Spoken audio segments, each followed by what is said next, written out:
The power of patterns for our family dogs, what they are, why they help so much, and how to get started. What are patterns? Defined, a pattern is a regularity in the world. As such, the elements of a pattern repeat in a predictable manner. The importance? Humans and animals seek patterns because it is a natural tendency to try to understand and make sense of their surroundings. Patterns offer control, they offer predictability, and they offer safety. Patterns are everywhere. For us, there's the sleep wake cycle. There's the starting work cycle. We might always do the same things when we start work every day. There's the daily commute. You know, those times when you feel like you could practically commute to work with your eyes closed? Because it's the same thing every day. Tying your shoes, that's a very predictable pattern.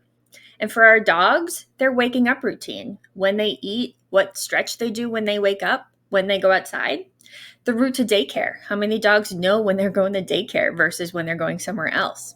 Your work versus your walk shoes. Many dogs know when we're putting on our work shoes versus when we're putting on our walk shoes and they get to come with us.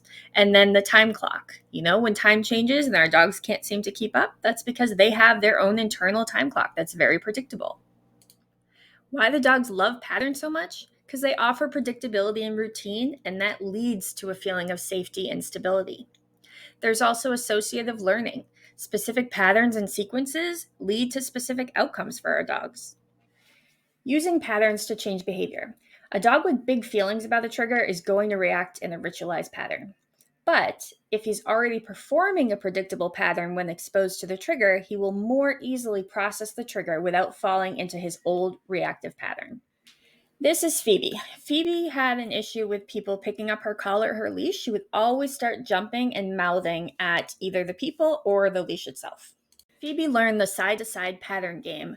So when the leash would get picked up, I would be going from left side treat down the floor to right side treat on the floor to left side treat on the floor.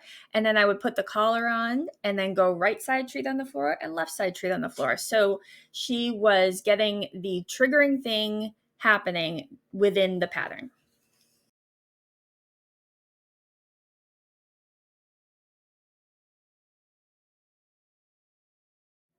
Finally, let's talk about problem solving.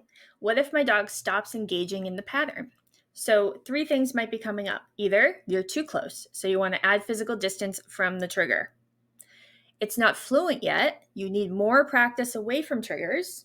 Dogs always need practice before they're ready to jump into the game.